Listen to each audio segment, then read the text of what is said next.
இயேசுவை சிலுவையில் அறைந்தாலும் அவர்களுக்குள் பயம் ஒன்றும் மாறாமலே இருந்தது.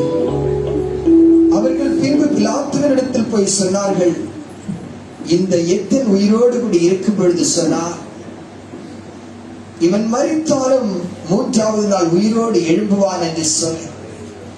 என் ஜனமே, நாம் அவரை விசுவாசிக்கின்ற ஜனக்கூட்டம் இயேசுவை கொன்ற பின்பு கூட அவருடைய வார்த்தையை குறித்த நம்பிக்கை எதிரிக்குள் பயத்தை ஏற்படுத்தினது தெரியுமல்லவா? இந்த காலையில் நீ உணர வேண்டும், நம்முடைய சத்துருவாகிய சாத்தான் நமக்குள் எந்த அவநம்பிக்கையை விதைத்திருந்தாலும் அவைகள் ஒன்றும் பலிக்க போகிறதில்லை. உனக்கு விரோதமாய் உருவாக்கப்படுகிறதான எந்த ஆயுதமும் வாய்க்காமல் போகும் என்று சொல்லி நம்முடைய தேவன் நமக்கு வாக்குத்தத்தம் பண்ணி இருக்கின்றார். இந்த காலை நேரத்தில் நாம் எல்லாரும் உற்சாகம் நிறைந்த இருதயத்தோடு எப்பொழுதுமே நம்முடைய திருச்சபையினுடைய வழக்கம் ஆராதனை நேரத்தில் நம் அருகில் இருக்கிறவர்களுக்காக செபிப்பது என்பது நாம் எல்லாரும் கண்களை மூடி, ஆண்டவரே, என் அருகில் இருக்கிற என் தகப்பனுக்காக, என் தாய்க்காக, என் சகோதரனுக்காக, என் சகோதரிக்காக ஜெபிக்கிறேன் என்று சொல்லி எல்லாரும் கண்களை நோக்கி கர்த்தரை நோக்கி பார்க்கலாமா? இந்த பண்டிகையை கடந்த வருடத்தில் கொண்டாடினதான கோடிக்கணக்கான மக்கள் இன்றைக்கு உலகத்தில் இல்லை. கொரோனா என்று சொன்னதான ஒரு சின்ன வைரஸுக்கு முன்பதாக அவர்கள் எதிர்த்து நிற்க கூடாமல் அவர்கள் நம்பிக்கையற்ற கல்லறையிலே கடந்து சென்றிருக்கும் பொழுது, என் ஆசீர்வதிக்கப்பட்டதான தேவ பிள்ளையே, என் தாயே, என் தகப்பனே, என் சகோதரனே, சகோதரியே, இந்த கால நேரத்தில் உனக்கு ஒரு நம்பிக்கை இருக்கிறது அல்லவா? நாம் இன்னும் வாழ்ந்து கொண்டிருக்கிறோம். ஏன் நாம் இன்னும் ஜீவனோடு கூட இருக்கிறோம்? ஏன் இன்னும் தான் ஆசீர்வாதமாக இருக்கிறோம்? ஏன் இன்னும் நம்மை அவர் இந்த பூமியில் வைத்திருக்கிற ஜீவனுள்ளவருடைய தேசத்தில் உன்னையும் என்னையும் வாழ வைத்திருக்கின்றார். அதற்கு ஒரு நோக்கம் இருக்கின்றது.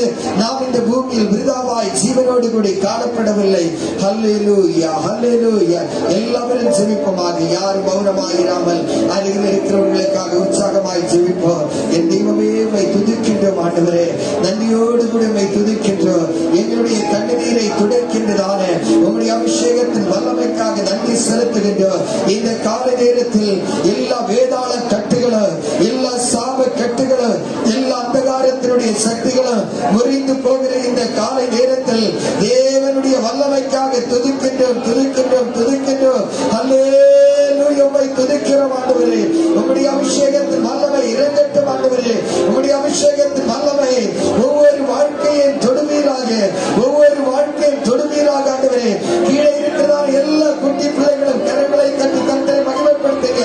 எல்லா சண்டே கிளாஸில் இருக்கிறதான கீழே இருக்கிற பிள்ளைகள், பெரியவர்கள் எல்லாரும் கரங்களை கட்டி ஹல்லேலூயா, ஹல்லேலூயா. வாழ்க்கையில் இருக்கிற பிள்ளைகள், வெளியே இருக்கிற பிள்ளைகள் எல்லாரும்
பரத்தின் தேவன் தம்முடைய வல்லமையின் பராக்கிரமத்தினாலே தாங்கி நம்மை வழிநடத்தும்படி நமக்கு இருக்கிறதான அருமையான காரியத்தை செய்வோம். அன்பின் பரலோக தகப்பனே, ஆசீர்வதிக்கப்பட்ட நல்ல மனமகிழ்ச்சியின் காலை வேளைக்காக நன்றி செலுத்துறோம் ஐயா. இந்த உயிர்த்தெழும் பண்டிகை நாளிலே உம்மை கர்த்தாவே நாங்கள் கொண்டாடும்படியாய் ஆராதிக்கும்படியாய் வந்திருக்கிறதுக்காக நன்றி செலுத்துற ராஜா. இந்த பூமியிலே நாங்கள் வாழ்ந்து சுகித்திருக்கும்படியாய் எங்களுக்காக மரித்து உயிர்த்தெழுந்த இந்த நாளிலே ஜீவனை கட்டளையிட்டு கொடுத்து அப்பா மாறாத நம்பிக்கையும் மாறாத விசுவாசத்தையும் எங்களுக்குள்ளாய் நீர் வைத்திருக்கிறதுக்காய் நன்றி செலுத்துற ராஜா. இந்த ஆராதனை கரங்களுக்குள்ள எங்களை அர்ப்பணித்து ஜெபிக்கிற ஆண்டவரே, உம்முடைய பிரசன்னை எங்களை ஆண்டு கொள்ளுமாறு, உம்முடைய பிரசன்னை எங்களை கர்த்தாவே ஆட்கொள்ளுமாறு நாங்கள் வேண்டிக் கொள்கிறோம். இந்த நாளிலே கர்த்தாவே எந்தெந்த நோக்கத்தோடு எந்தெந்த காரியத்தோடு யாரெல்லாம் உம்முடைய சமூகத்துக்குள்ள உம்முடைய பிரசனத்துக்காய் வந்திருக்கிறார்களோ அவர்களுக்கெல்லாம் கிருபை நிரப்பப்படும்படியாக நான் வேண்டிக் கொள்கிறேன் ராஜா. என்ன துக்கங்கள் இருந்தாலும், என்ன பிரச்சனைகள் இருந்தாலும், என்ன தேவைகள் இருந்தாலும், என்ன குழப்பமா இருந்தாலும் கர்த்தாவே, ஒருவேளை ஆழத்தை கடந்து வரும்போது கூட ஏதேனும் சூழ்நிலைகளுக்குள் கர்த்தாவே மக்கள் கர்த்தாவே சிக்கி இருப்பார் என்று சொன்னால் இயேசுவின் உயிர்த்தெழுந்த நாமத்திலே நீ ஜெயத்தை கட்டளையிட்டதுக்காய் நன்றி செலுத்துற ராஜா. இவ்வளவு நேரமாக கர்த்தாவே பிள்ளை பாடின பொழுது உம்முடைய பிரசனத்தால் நிரப்பினீங்க ராஜா.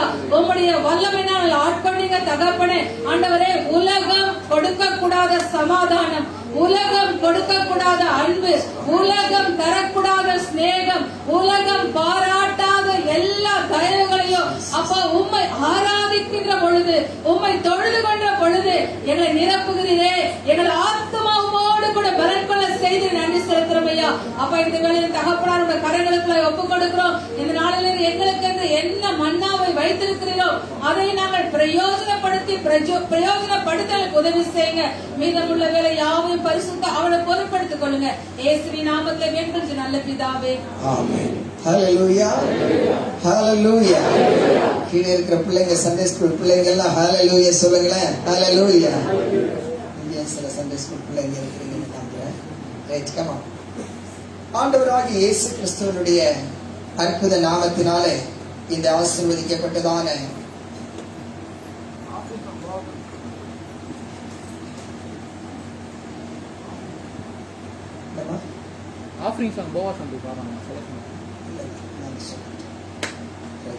மிக கவனமாய் நாம் கேட்போமாக. இந்த 2021 வருடத்தினுடைய உயிர்த்தெழுதல் பண்டிகைக்கு உங்களை நான் வெற்றியோடு கூடி வரவேற்கிறேன். அன்பான கர்த்தருடைய பிள்ளைகளே, ஆண்டவராகிய இயேசு கிறிஸ்து இந்த பூமியில் 3.5 வருடங்கள் அவருடைய ஊழியத்தை செய்த பொழுது அவருடைய மிகப்பெரியதான பேச்சுக்களில் இல்லை என்று சொன்னால் மக்கள் மத்தியில் தாக்கத்தை ஏற்படுத்தினதான ஒரு காரியம் யாதென்று சொன்னால், கேளுங்கள் அப்பொழுது உங்களுக்கு கொடுக்கப்படும், தட்டுங்கள் அப்பொழுது உங்களுக்கு திறக்கப்படும். அதே போன்று இயேசுவினுடைய வார்த்தையில் மிகவும் பிரபலமான வார்த்தை யாதென்று சொல்லியாச்சுன்னா, லூக்கா எழுதின சுவிசேஷம் 6வது அதிகாரத்தினுடைய 38வது வசனத்தில் நம்முடைய ஆண்டவராகிய இரட்சகர் விதமாய் சொன்னார், கொடுங்கள் அப்பொழுது உங்களுக்கு என்ன செய்யப்படும். இந்த வசனத்தினுடைய அந்த ஒரே ஒரு வார்த்தையை நீங்க நினைங்க, அப்பொழுது. என்னது அப்படின்னு அர்த்தம் என்னது? கொடுக்கல என்றால். அநேகர் நினைக்கிறாங்க நம்ம விரும்பினா கொடுக்கிறோம், இல்லைன்னா கொடுக்க போறோம். இதை பத்தி இவரு சொல்றதுக்கு யாருன்னு சொல்லிட்டு இங்க பிரச்சனை என்னன்னு சொல்லியாச்சுன்னா, எபேசியர் 5ஆம் அதிகாரத்தினுடைய 1-2 வசனத்துல பவுலடியன் கொடுத்தலனுடைய மாபெரும் ரகசியத்தை சொல்லுகின்றார். வாசித்து பாருங்க. நீங்கள் பிரியமான பிள்ளைகளைப் போல தேவனை பின்பற்றுவர்களாகி. என்ன பிள்ளைகளைப் போல? பிரியமான பிள்ளைகளைப் போல தேவனை பின்பற்றுகிறவர்களாகி, கிறிஸ்து நமக்காக தம்மை தேவனுக்கு சுகந்த வாசனையான காணிக்கையாகவும் பலியாகவும் ஒப்பு கொடுத்து. கிறிஸ்து தம்மையே எதற்காக கொடுத்தாரா? நமக்காக காணிக்கையாகவும் பலியாகவும் கொடுத்து. இயேசு அவரை நமக்கு யார கொடுத்திருக்கிறாரா? காணிக்கையாக கொடுத்தார். இந்த இயேசுவை அட்ராக்ட் பண்ணினதான மிகப்பெரிய காரியம் என்னன்னு சொல்லியாச்சுன்னா, அவர் தன்னையே கொடுக்கிறதற்குள்ளதான திட்டம் இருக்கும் பொழுது, ஒரு நாள் தேவாலயத்தில் அவர் உட்கார்ந்துட்டு இருக்கும் பொழுது அங்கே ஒரு ஏழை விதவை வந்தார். அந்த ஏழை விதவை எவ்வளவு காசை பெட்டியில போட்ட? அந்த 2 காசுல மேட்டர். இயேசு எதை பார்த்தார்னா அவரை கொடுக்கிறதை பார்த்தார். இயேசு எதை பார்த்து பெருமைப்படல.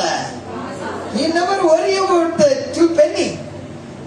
அவர் எதை பார்த்தார் என்று சொன்னால், என்னை நான் எப்படி முழுவதாய் கொடுக்கிறேனோ அதை போல ஒரு மனுஷன் இந்த உலகத்தில் இருக்கிற ஒரு மனுஷியை, என்னுடைய பிராணனை நான் கொடுப்பதற்கு முன்னமே இந்த பூமியில் பார்க்க முடிந்தது.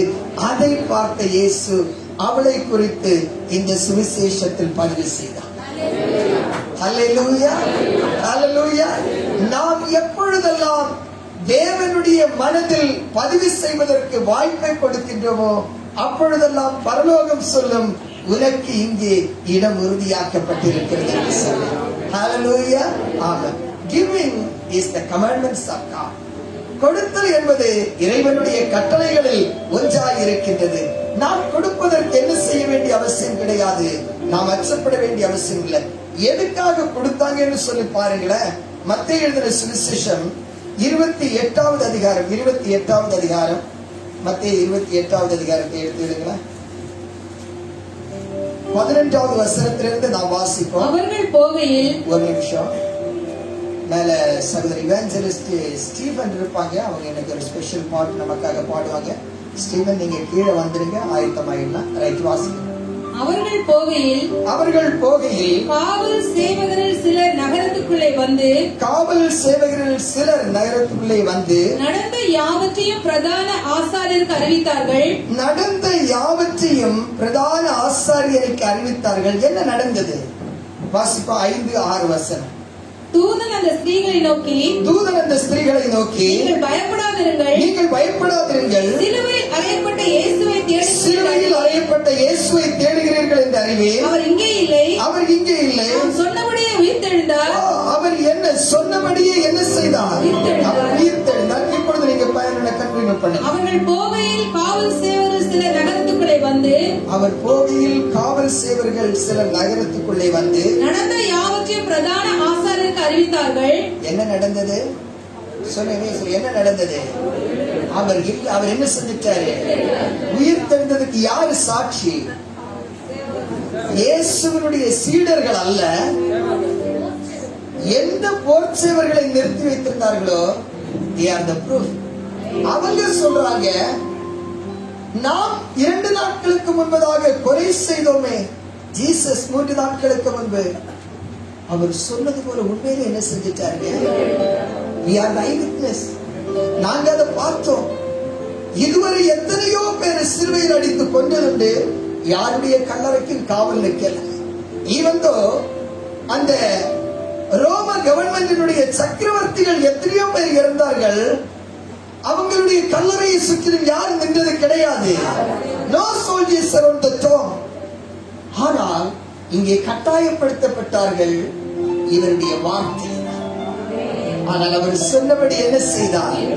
அவர் உயிர்த்தெழுந்தார். விஷயம் என்னன்னு சொல்லி எத்தனை வாசிப்போம். கமா. இவர்கள் மூப்பரோடே கூடி வந்து ஆலோசனை பண்ணி சேவகருக்கு வேண்டிய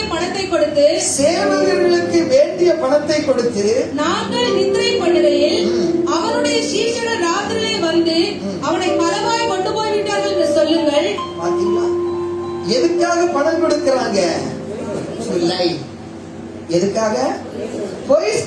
சபை ரொம்ப உஷாரா இருக்கணும் இந்த மேட்டர்ல. பொய் சொல்றதுக்கு எது கொடுக்கறான்? லஞ்சம் கொடுக்கறான், பணம் கொடுக்கறான். நம்ம சத்தியத்தை சொல்ல ஏதாவது கொடுப்போம்? மௌன சம்மதம் தான். அங்க பொய் சொல்றதுக்கு என்ன கொடுக்கறான்? பெட்டி பெட்டியா கொடுக்கறான். நம்ம சத்தியத்தை சொல்றதுக்கு நமக்கு என்ன இருக்குது?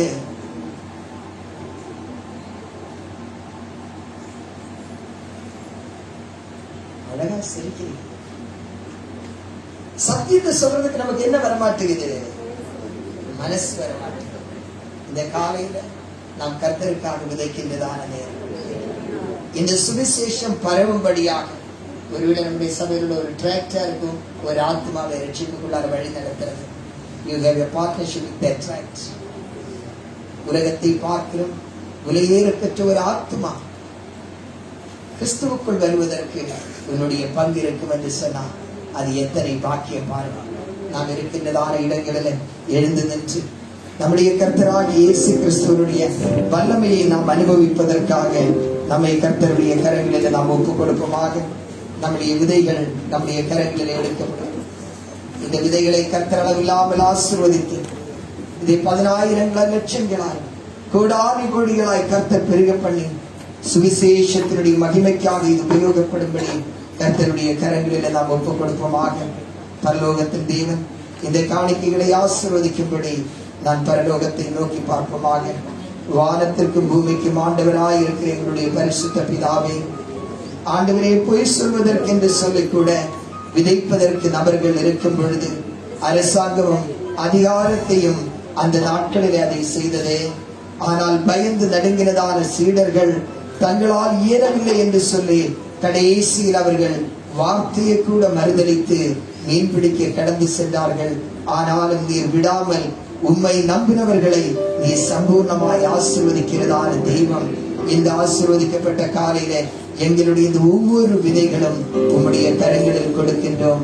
5 அப்பத்தையும் 2 மீனையும் 5000 பேருக்கு மேற்பட்ட புருஷர்களும் ஆண்டவரே இன்று ஸ்திரீகளும் குடும்பங்களும் சாப்பிடுவதற்கு அற்புதம் செய்த அதே கரம் எங்களுடைய கரத்தோடு இணைக்கப்படுகிறதற்காக நன்றி.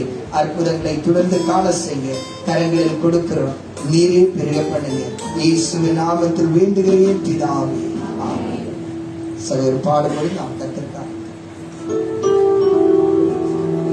நான் இங்கு பாடும் என் இயேசு ராஜா நல்லவர், நல்லவரே,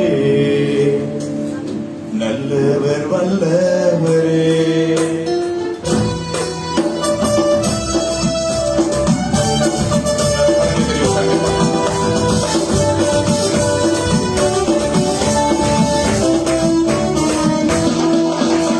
நான் இங்கு பாடும் என் இயேசு ராஜா நல்லவர், வல்லவரே, நல்லவர், நல்லவரே. நான் இங்கு பாடும் என் இயேசு ராஜா நல்லவர், வல்லவரே.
அல்லேலூயா. எல்லாரும் சகோதரனுக்காக கரங்களை தட்டுங்க.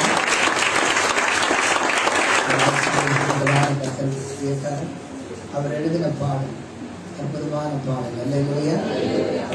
நாம் இங்கு பாடும் இயேசு எப்படிப்பட்டவராக? நல்லவர், வல்லவராக இருக்கிறார்.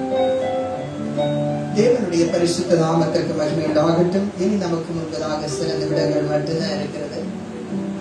நீங்க எல்லாரும் ஆயத்தமா இருப்பீங்க. யாரும் பிஸியா வீட்டுக்கு ஓடி போனோம், சமைக்கணும், அதெல்லாம் நீங்க மறந்துட வேண்டியது. அல்லேலூயா. ஆமா, உங்களுக்கு வந்துட்டு என்ன சொல்லியாச்சுன்னா, பூமிக்கு மனுஷன் எதனால மாத்திரமல்ல, அதனால என்னன்னு சொல்லியாச்சுன்னா, பூமிக்குரிய ஆகாரம் மட்டுமல்ல, எல்லாமே ப்ரொவைடர். அதனால ஒரே ஒரு பிரச்சனை என்னன்னு சொல்லியாச்சுன்னா, மிகுந்த கவனத்தோடு கர்த்தருடைய வார்த்தையை கேட்கணும். அல்லேலூயா. அருகில் இருக்கிற பார்த்து சொன்ன, நீங்கள் அருகில் இருப்பது மிகுந்த ஆசீர்வாதம், மிகுந்த பாக்கியம். இந்த நாவல ரொம்ப அழகா இருக்கிறீங்க, ரொம்ப ஆசீர்வாதமா இருக்கிறீங்க. இது போன்று எல்லா நாளும் ஆசீர்வாதமாகவும் வெற்றியாகவும் வாழும்படியாக உங்களை நாங்கள் செல்வனுடைய கூடாரத்தில் பிதா, சுதன், பரிசுத்தாவியின் வல்லமையுடைய நாமத்தினாலே உங்களை ஆசீர்வதிக்கிறோம்.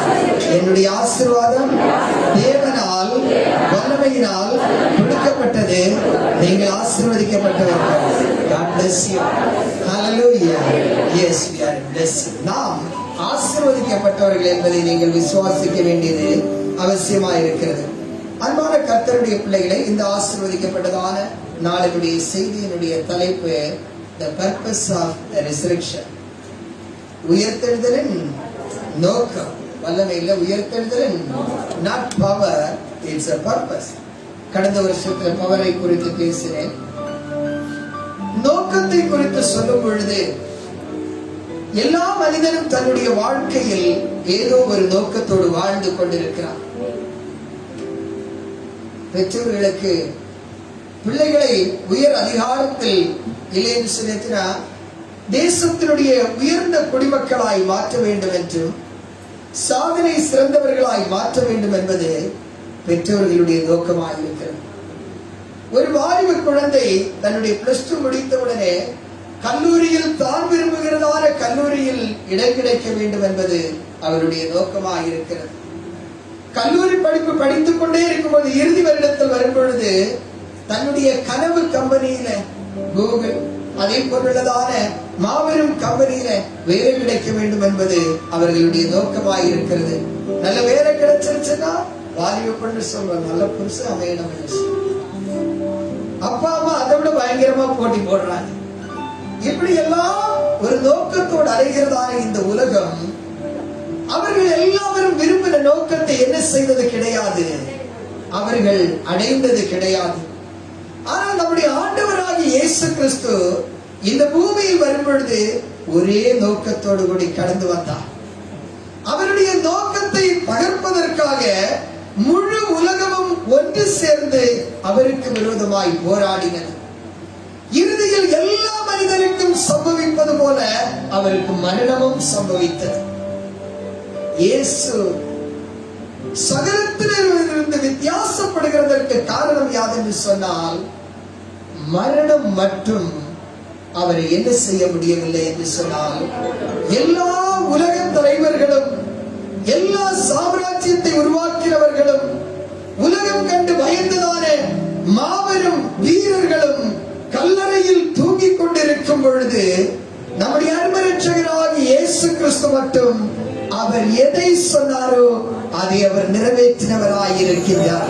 அதற்கு வந்துட்டு இந்த பரிசுத்த வேதாகமம் மட்டுமல்ல சாட்சி, உலகத்தினுடைய சரித்திரமே என்னுடைய அன்பு இரட்சகராகிய இயேசு கிறிஸ்து இல்லாமல் சரித்திரம் கிடையாது. அல்லேலூயா, அல்லேலூயா. முதல் நூற்றாண்டிலே ரோம சக்கரவர்த்திகள் இறுதியாக உலகத்திற்கு கேலண்டரை தர வேண்டும் என்று சொல்லி எத்தனை கொண்டார்கள். அந்த நாட்களில் ரோம சக்கரவர்த்தி மிகவும் பிரபலமான வான சாஸ்திரத்தினாய் இருந்ததான, வான அறிவியல் வித்வானாய் இருந்ததான டைனேஷியஸ் இக்னேஷியஸ் என்று சொன்னதான ஒரு முனிவரை அழைத்து ஒரு கால அட்டவணை உலகத்திற்கு கொடுக்க வேண்டும் என்று சொல்லி அதை கணித்து வருடத்தை உருவாக்க சொன்னார். அந்த மனிதன் மனிதன் வருடத்தை உருவாக்குவதற்காக காலத்தையும் நாழிகை நட்சத்திரத்தை கணித்த பொழுது, அப்பொழுது அவருடைய எண்ணத்தில் வந்து சேர்ந்து அவருடைய கணனம் கரெக்டா இருந்தது. உலகத்தினுடைய சில கணிப்புகள், அவர்களுடைய சித்தாந்தங்கள், கோட்பாடுகள் இந்த உலகத்திற்கு ஏற்றதா இருக்கும், நம்முடைய விசுவாசத்திற்கு ஏற்றதல்ல என்பதை நினைப்பூட்ட விரும்புகிறேன்.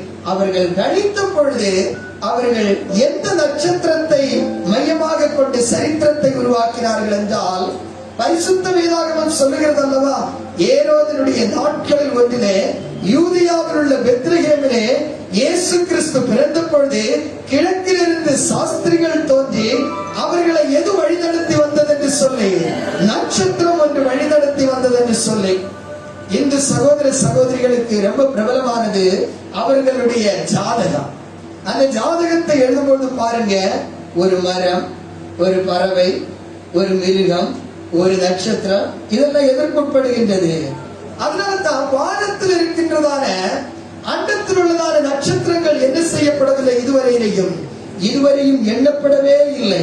காரணம் என்னன்னு சொல்லிச்சுன்னா, ஆண்டவர் ஆபிரகாமிடத்துல சொன்னாரு, உன்னுடைய சந்ததி கடற்கரையினுடைய மணலை போலவும் வானத்தினுடைய நட்சத்திரங்களை போலவும் இருக்கும், அவைகளை எண்ண கூடுமானால், அப்படின்னா இன்றைக்கு விஞ்ஞானம் சொல்கின்றது, அண்டத்தில் இருக்கிறதான மில்கி வேயில் இருக்கின்றதான நட்சத்திரங்களை நாம் என்ன செய்ய முடியாது என்று சொல்லி, எண்ணக்கூடாது என்று சொல்லி. ஆனால் ஒவ்வொரு மனிதனும் பிறக்கும் பொழுது அவனுடைய பிறப்பின் அடிப்படையை கொண்டு வந்து ஒவ்வொரு மனிதனுக்கும் ஒரு நட்சத்திரத்தை கணிக்கின்றான். When astronomers was in a geometrical, mathematical, he found a bright star. That's the star of Jesus. அதனாலதான் சரித்திரத்திற்கு மையப்புள்ளியாக அந்த ரோம சாம்ராஜ்யத்திலே மிகவும் பிரபலமான சக்கரவர்த்தி ஜூலியஸ் சீசர், ஏன் அவரை மையமாய் கொள்ள முடியவில்லை? அவருக்கு மரணத்திற்கு பின்பு எதுவும் செய்ய முடியாது. அல்லேலூயா. உலகத்தை ஒரு போரில் கூடி தோற்று போகாமல் மகா அலெக்சாண்டர் என்று சொல்கின்றதான அலெக்ஸை ஏன் சரித்திரத்துக்கு மையமாக்க முடியவில்லை? மரிக்கும் வேளையில் அலெக்சாண்டர் சொன்னார், நான் என்னுடைய வல்லமையினாலும் பராக்கிரமத்தினாலும் என்னுடைய ராணுவத்தின் பலத்தினாலையும் முழு உலகையும் கீழே கொண்டு வந்தோம். அன்றைக்கு அலெக்சாண்டருடைய படைகள் நம்பினது இந்தியாவுக்கு அந்த பக்கத்துல தேசங்களே கிடையாது, வெறும் கடல்னு நினைச்சேன். அதனால் அலெக்சாண்டர் அதை திரும்பி பார்த்து கொண்டு சொன்னார், ஆம் சமுத்திரமே, நீயும் மண்மேடாய் இருந்திருந்தால் உன்னையும் என் கால்களுக்கு கீழே கொண்டு வருவேன் என்று சொன்னதான அலெக்சாண்டரால் 33 வயதை தாண்டி வாழ முடியாமல் ஒரு சுரத்திற்கு முன்பதாக, ஒரு மலேரியாவுக்கு முன்பதாக அலெக்சாண்டர் தன்னுடைய வாழ்க்கையை முடித்துக் கொண்டார். என் அன்புக்குரியதான கர்த்தருடைய பிள்ளைகளே, உலகத்தில் எந்த ராணுவ வீரனாலையும் எந்த சாம்ராஜ்யத்தை உருவாக்குறதான சாம்ராட்டுகளாலையும் மரணத்திற்கு பின்பு எதையும் செய்ய முடியாது என்று இருக்கும் பொழுது வேதம் சொல்லுகிறது, நம்முடைய ஆண்டவராகிய இயேசு கிறிஸ்து அவர் உயிர்த்தெழுதலும் அவர் ஜீவனுமாய் இருக்கின்றார் என்று சொல்லி, அல்லேலூயா அல்லேலூயா. அந்த ஆசீர்வதிக்கப்பட்டதான செய்தியை முன்னிறுத்தி நாம் எல்லாரும் சேர்ந்து ஒரு 10 வசனத்தை வாசிக்க போறோம். எல்லாரும் என்னோடு சேர்ந்து மத்திய எழுதினதான சுவிசேஷம், எல்லாரும் பைபிள் எடுத்துடுங்க. மற்றவங்க எல்லாரும் ஸ்கிரீனை பார்த்து நம்ம என்ன செய்ய போறோம்னு சொல்லியாச்சு, நம்ம வாசிக்க போறோம். மிக கவனமா என்ன செய்யறோம்னு சொல்லியாச்சுன்னா 10 வசனத்தை வாசிக்க போறோம். மத்திய 28 1 to 10 வசனங்கள் எடுத்துட்டீங்களா? ரைட், ஸ்கிரீன்ல வசனத்தை போடு தம்பி. Matthew 28 chapter 1 to 10. ரைட், 1 2 3 4. ஓய்வு நாள் முடிந்து வாரத்தின் முதலாம் நாள் விடியற்காலையில் மகதிலேனா மரியாள் மற்றும் மரியாளும் கல்லறை நடந்தார்கள். அப்பொழுது பூமி மிகவும் அதிர்ந்தபடி கர்த்தருடைய தூதன் வானத்திலிருந்து இறங்கி வந்து வாசலில் இருந்த கல்லை புரட்டி தள்ளி அதன் மேல் உட்கார்ந்தான். அவனுடைய ரூபம் மின்னல் போலவும் அவனுடைய வஸ்திரம் ஒளிந்த மழையை போலவும் வெண்மையாகவும் இருந்தது. காவலாளர் அதை கண்டு பயந்து திடுக்கிட்டு செத்தவர்களை போரானார்கள்.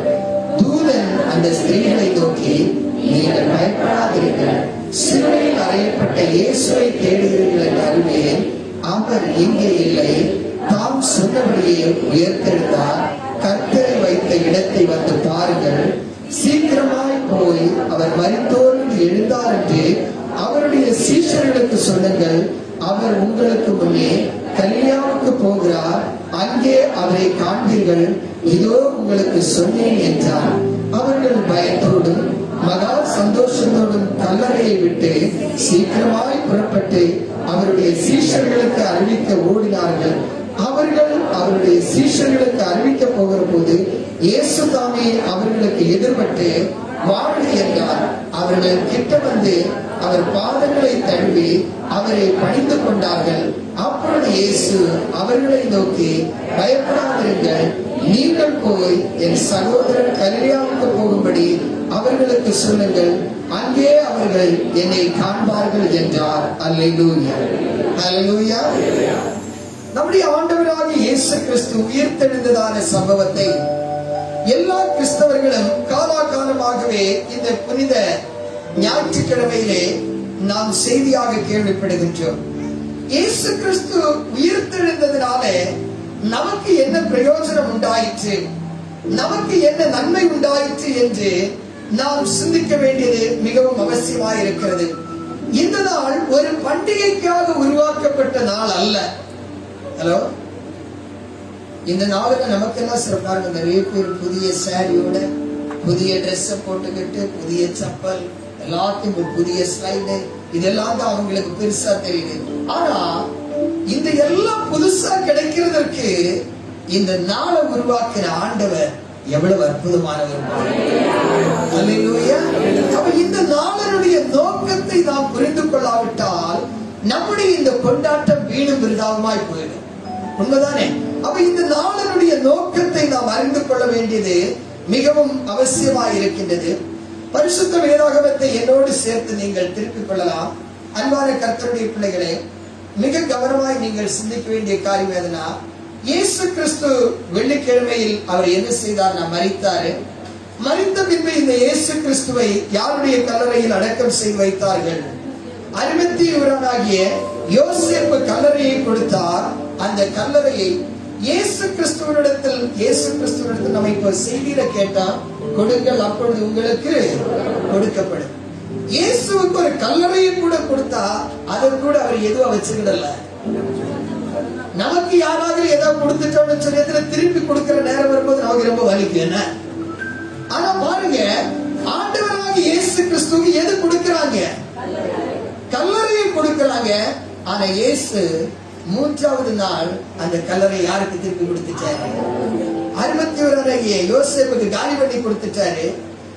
இன்றைய கணக்கின்படி உலகத்தில் இதுவரை இருக்கிறதான மிகப்பெரியதான 7 ஸ்டார் ஹோட்டல் சம்பாதிக்க முடியாத பணத்தை எது சம்பாதிச்சு கொடுத்துட்டு இருக்கிறது? எம்டி டாப். எது சம்பாதித்து கொடுக்கிறது? இந்த காலியான கல்லறை. யோசேப்பு அந்த கல்லறை இயேசுவிடத்தில் கொடுத்தது நல்லதா கெட்டதா? நீங்களும் எதையெல்லாம் கர்த்தரிடத்தில் கொடுப்பீங்களோ அதையெல்லாம் அவர் அபிஷேகம் பண்ணி உன் வாழ்க்கையில திருப்பி தருவாரு. என்றால் யாதொன்றும் அவருக்கு வேண்டாதது போல.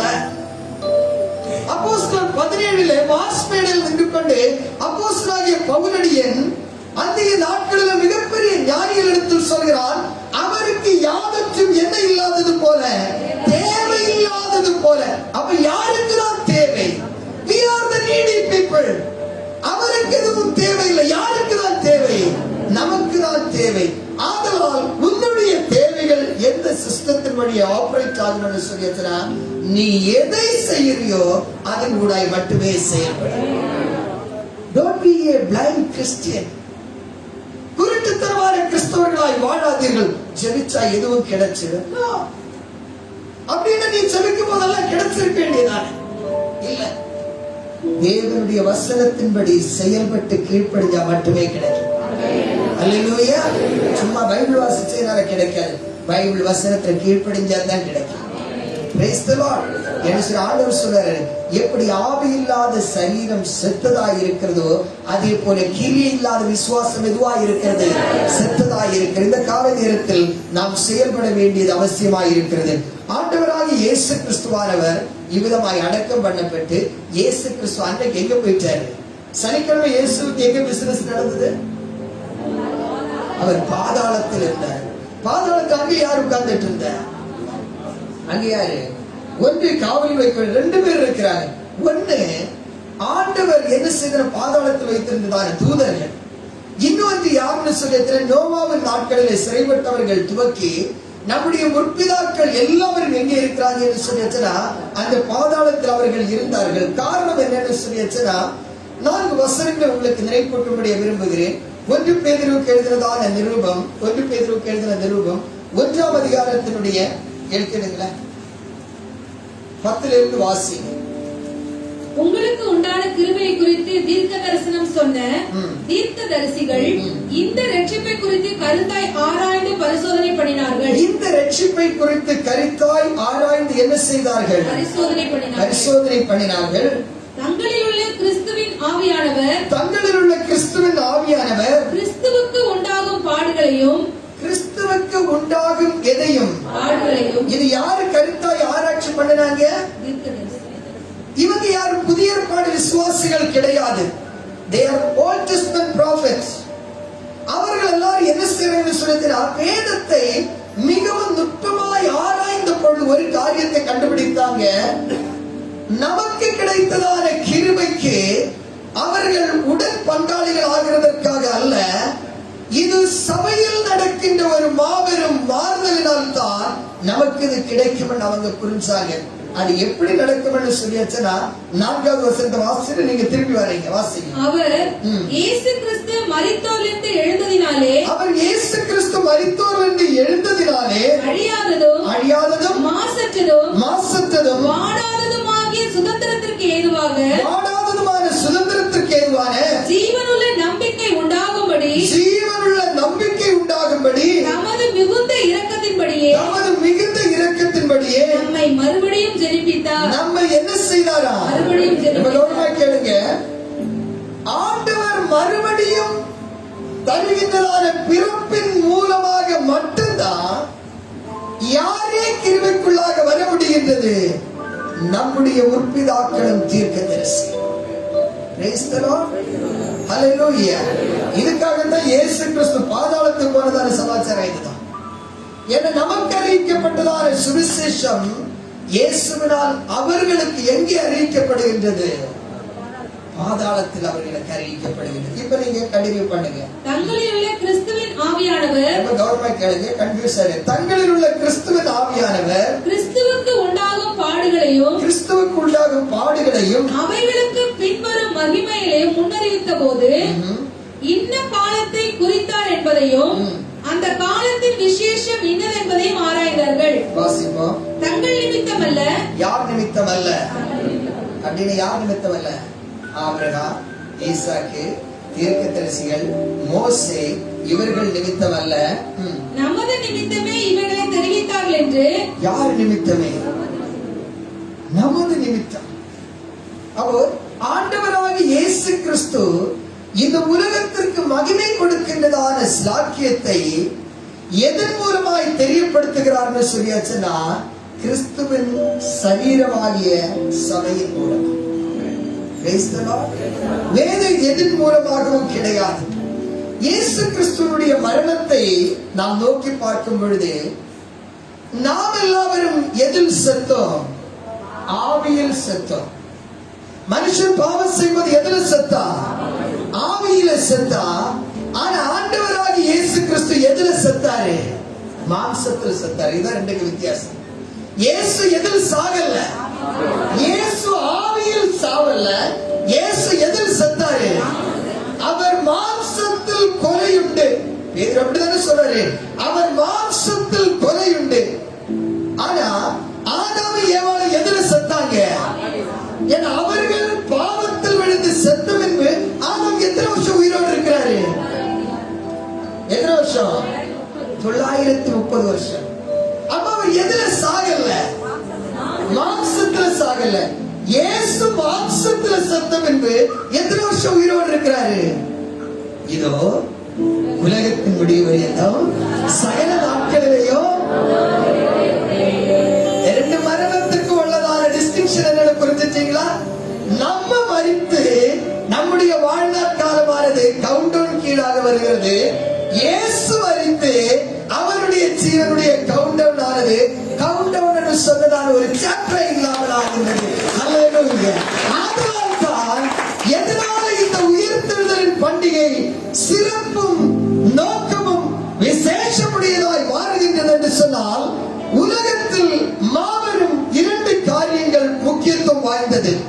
ஒன்று எதுவாக இருக்கிறது என்று சொன்னால், ஆண்டவராகிய தேவன் ஆதியாகம புஸ்தகம் 2வது அதிகாரத்தினுடைய 7வது வசனத்திலே மனுஷனுக்கு எதை ஊதுகின்றார் என்று சொன்னால்,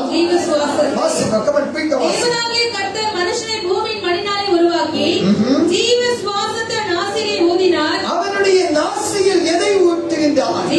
ஜீவ சுவாசத்தை ஊதுகின்றார். The gift of life is so precious, it's never can give anyone this planet. இந்த உலகத்தில் யாராலையும் தர முடியாதது ஜீவன். அந்த பரிசை ஆண்டவர் நமக்கு தந்தார். இரண்டாவது 17-18 வசனத்துல இரண்டாவது காரியம் என்னன்னு சொல்லிச்சுன்னா, death is a gift. எத்தனை பேர் இதை விசுவாசிக்கிறீங்க? How many you can believe that death is the gift of God? Hallelujah சொல்லுங்க. எல்லாம் பயப்படுது போல இருக்குது. பாபு வயசாயிடுச்சுன்னு பயப்படுறியா? சாவணும்னு பயப்படவே கூடாது. ஹல்லேலூயா. நிறைய கேஸ் சாவணும். சாவு நல்லதுங்க. சாவு என்னது? நான் ஒரு தடவை வந்துட்டு எனக்கு 21 வயசுல கேரளாவில் வந்துட்டு என்ன ட்ரைனிங் பாஸ்டரா போட்டிருந்தாங்க இடுக்கி டிஸ்ட்ரிக்ட்ல. அது ஒரு சாவுக்கு போறேன். அங்க இருந்த ஏதி சர்ச்சினுடைய பாஸ்டர் சொன்னாரு, தம்பி நீ பேசிடுடான்னு சொல்லிட்டு. எனக்கு இந்த நாட்கள் போல நான் ரொம்ப ஆர்வக்கோளோட சுத்திட்டு இருந்ததுனால என் கனவு 7 வயசுல இருந்தே கனவு வாழ்க்கையில பாதிரியாரத்தான் ஆகணும்னு சொல்லிட்டு அவன் எல்லாருக்கும் சொல்லிட்டு சுத்திட்டு இருப்பேன். ஆனா உண்மையிலே கர்த்தர் என் கனவை கனம் பண்ணினார். இன்னைக்கு உங்களுக்கு தகப்பறாரு. அந்த டைம் என்ன செஞ்சுட்டேன், இதே போல சாவு நல்லதுன்னு பேசிட்டேன். அங்க இருக்கிறவங்க முறைக்கிறான், ஏண்டா எங்க சிஸ்டர் செத்து கிடக்குறான், இவன் போய் எது நல்லதுன்னு சொல்லிட்டு பேசுறான். பேசி ஒரு 10 நிமிஷம் ஆகல, தேவனுடைய அபிஷேகத்தின் வல்லமை இறங்குறது. எல்லாம் அங்க இருக்கிறதெல்லாம் பயங்கரமான பெந்தகோஸ்தல் ஆட்களாச்சு. சிபிஎம், ஐபிசி இப்படிப்பட்டதான விசுவாசிகள் எல்லாரும் ஆவியில நின்று கர்த்தரை துதிக்க ஆரம்பிச்சாங்க. கடைசியில பாஸ்ட் வந்து மெதுவா என்னுடைய ஜிப்பாவை பிடிச்சு சொன்னாரு, தம்பி போய் விட்டாரு, உனக்கு சாவு வீட்டுல ஆராதனை நடந்தது. ஊழியக்காரன் சொல்ற, உனக்கு என்ன நடந்தது? நான் கேட்கிறேன், சாவு வீட்டுல எப்படி ஆராதனை நடத்தணும்? ஓ, எங்களுக்கு ஒரு புத்தகம் கொடுத்திருப்பான், ஆர்டர் ஆஃப் சர்வீஸ், அதுல தான் நடத்தணுமா? தேவன் அன்னைக்கு என்னுடைய மைண்ட் செட்டை மாற்றினாரு. ஆர்டர் ஆஃப் சர்வீஸ் எல்லாம் அவசியம் தான், ஆனால் ஆராதனையை நடத்துறது நீ இல்லடா, பரிசுத்த ஆவியானவர். அது சாவு வீரோ, அது கல்யாண வீரோ, அதெல்லாம் மேட்டர் கிடையாது. பரிசுத்த ஆவிதான் மேட்டர். ஹல்லேலூயா. மனுஷன் சில சிந்தனைகளோடு வாழ்ந்துட்டு இருக்கிறான். சாவுன்னு சொன்ன என்ன செய்யறான்? பயப்படுறான். ஆனால் இந்த சாவு உலகத்துக்கு யார் அறிமுகப்படுத்துற? God Almighty. அவர் வாசித்து வர 17-18 வசனங்கள், ஆனாலும் நன்மை தீமை அறியத்தக்க விருட்சத்தின் கனியை புசிக்க வேண்டாம், நீ அதை நீ புசிக்கும் நாளில் சாகவே சாவா என்று கட்டளையிட்டார். அதை நீ புசிக்கும் நாளில் என்ன செஞ்சிருவ? சாகவே சாவா என்று கட்டளையிட்டார்.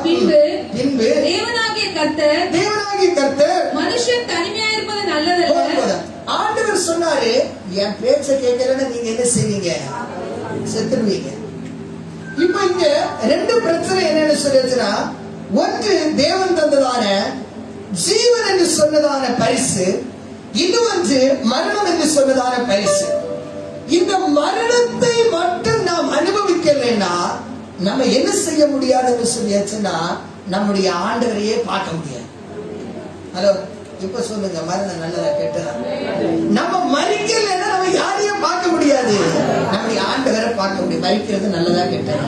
எனக்கு மரிக்கணும்னு ரொம்ப ஆசை, இப்ப கிடையாது. ஹல்லேலூயா. நிறைய பேருக்கு எதுக்கு ஆசை இல்ல அப்படின்னா, இப்ப என்னதான் பிரச்சனைன்னு சொல்லியாச்சுன்னா, மரணமும் ஜீவனும் இயேசுவுக்கு எல்லாரும் போல நடந்தது.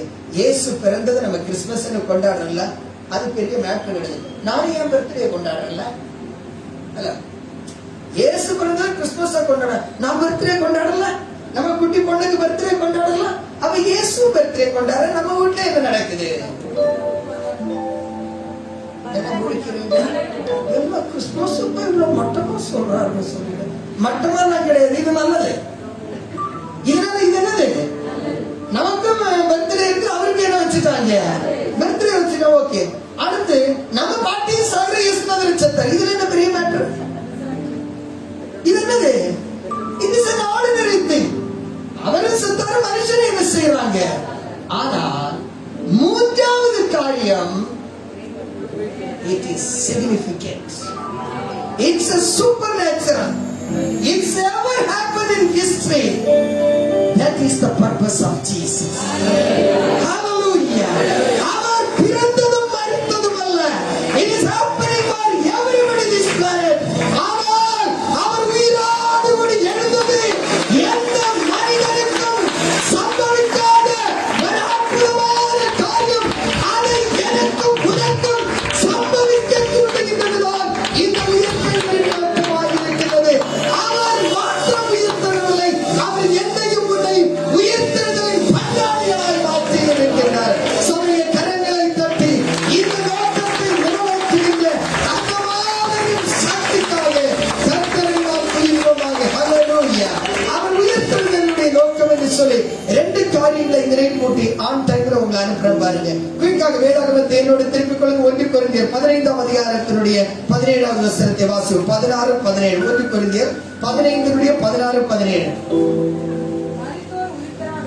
மரித்தோர் உயிர்த்தெழாவிட்டால் கிறிஸ்துவும் எழுந்திருக்கவில்லை. கிறிஸ்துவும் என்ன செய்யவில்லையே? எழுந்திருக்கவில்லையே. கிறிஸ்து எழுந்திராவிட்டால் கிறிஸ்து எழுந்திராவிட்டால் உங்கள் விசுவாசம் வீணாயிருக்கும். யாருடைய விசுவாசம்?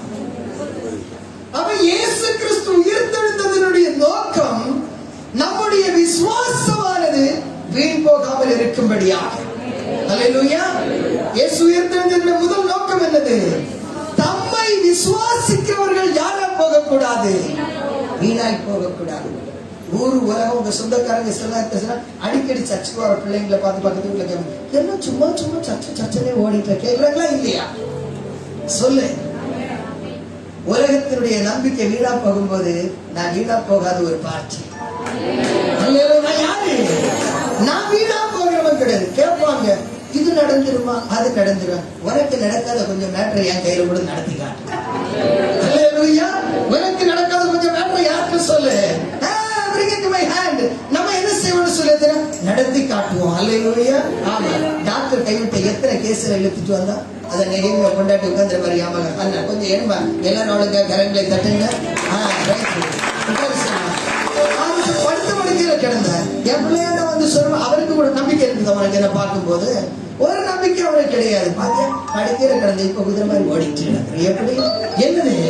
நம்ம நம்புறது வீணா போகல. டாக்டரால மாத்திரையால செய்ய முடியல.